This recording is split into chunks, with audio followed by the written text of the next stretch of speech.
அளித்துள்ளார் அக்கட்சியின் பொதுச் செயலாளரான புசி ஆனந்த். மாநாட்டு தேதியை எங்கள் தலைவர் அறிவிப்பார் என்றும் கருத்து தெரிவித்துள்ளார். எதுவாக இருந்தாலும் தலைவர் அவர்கள் முறைப்படி அறிவிப்பார். எல்லாரும் ஒரு தேதி ஒன்று மாநாடுக்கு சொல்றாங்க. அது தலைவர் எந்த தேதின்றது அறிவிக்கிறாரோ அதுதான். மதுரை, திருச்சி, சேலம் என தமிழ்நாட்டின் பல முக்கிய ஊர்களில் மாநாடு நடத்த திட்டமிட்டு இறுதியாக விக்கிரவாண்டியில் நடத்த முடிவு செய்யப்பட்டுள்ளது. அரசியல் ரீதியாக விஜயின் முதல் நகர்வும் விக்கிரவாண்டியில்தான் பெரிய அளவில் முன்னெடுக்கப்பட்டது. தற்போது மாநாடும் விக்கிரவாண்டியில் நடக்க இருக்கிறது. விக்கிரவாண்டி ஏன் விஜய்க்கு ஸ்பெஷல்?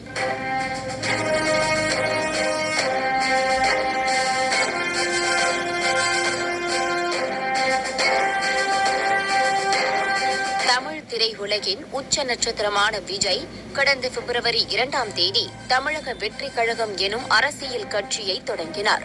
தொடர்ந்து ஆகஸ்ட் 22ஆம் தேதி கட்சியின் கொடியையும் அறிமுகப்படுத்தினார். கொடியின் விளக்கம், கட்சியின் கொள்கைகள், நிர்வாகிகள் யார் உள்ளிட்ட விவரங்கள் அனைத்தும் மாநாட்டில் அறிவிக்கப்படும் என சொல்லப்படுகிறது. மாநாடு செப்டம்பர் மாத இறுதியில் நடைபெறும் என தகவல்கள் வெளியானது. மாநாட்டுக்கு பல மாநில முதல்வர்கள் தொடங்கி பல முக்கிய விஐபிகளுக்கு அழைப்பு விடுக்கப்பட இருக்கிறது. தவிர திமுக, அதிமுக உள்ளிட்ட பல்வேறு கட்சிகளை சேர்ந்த முன்னாள் எம்பி, எம்எல்ஏக்கள் மாநாட்டிலேயே கட்சியில் இணைய உள்ளதாகவும் தகவல்கள் வெளியாகி இருக்கின்றன. மாநாடு முதலில் மதுரையில் நடைபெறுவதாக சொல்லப்பட்டது.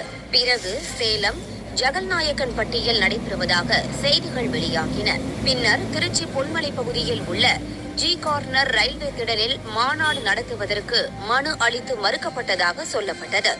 இந்த நிலையில் இன்று விழுப்புரம் மாவட்ட எஸ்பி அலுவலகத்தில் ஏடிஎஸ்பி திருமாலிடம் தமிழக வெற்றி கழக பொதுச் செயலாளர் புசி ஆனந்த் விக்கிரவாண்டி வி சாலையில் உள்ள 150 ஏக்கரில் மாநாடு நடத்த அனுமதியளிக்க வேண்டும் என மனு அளித்துள்ளார்.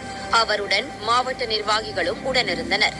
இந்த நிலையில் மற்ற பெரிய ஊர்களை விடுத்து விக்கிரவாண்டியில் மாநாடு நடத்துவது குறித்து கட்சி வட்டாரத்தில் பேசினோம்.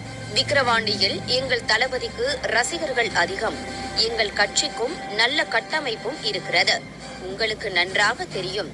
விஜய் மக்கள் இயக்கம் சார்பாக விலையில்லா விருந்தகம், விலையில்லா மருந்தகம், நடிகர் விஜய் பயிலகம் என பல நலத்திட்ட உதவிகளை செய்திருக்கிறோம். ஆனால் அரசியல் ரீதியான முதல் நகர்வு என்பது கடந்த ஆண்டு ஏப்ரல் மாதம் அம்பேத்கர் பிறந்த நாளை முன்னிட்டு தமிழ்நாடு முழுவதும் அம்பேத்கர் சிலைக்கு மாலை அணிவித்து மரியாதை செய்ய தளபதி உத்தரவிட்டதுதான். அப்போது விக்கிரவாண்டியில்தான் எங்கள் பொதுச் செயலாளர் அரசியல் கட்சிகளைப் போல் பிரம்மாண்ட வாகன பேரணி சென்று மாலை அணிவித்தார். அந்த வகையில் எங்களுடைய முதல் அரசியல் நகர்வு தொடங்கியதே விக்கிரவாண்டியில்தான் என சொல்லலாம். அது மட்டுமல்ல, விக்கிரவாண்டியில் இருந்து புதுச்சேரி மிகவும் பக்கம். எங்கள் பொதுச் செயலாளருக்கும் மாநாட்டு வேலைகளை கவனிப்பது என்பது மிகவும் எளிதான ஒன்றாக இருக்கும். அந்த வகையில் சென்டிமெண்டாகவும் செயல்பாடுகளுக்கு ஏற்ற ஊராகவும் விக்கிரவாண்டியே இருக்கிறது. அதனால் எங்கள் நிர்வாகிகள் உற்சாகமாக இருக்கிறார்கள் என்கிறார்கள்.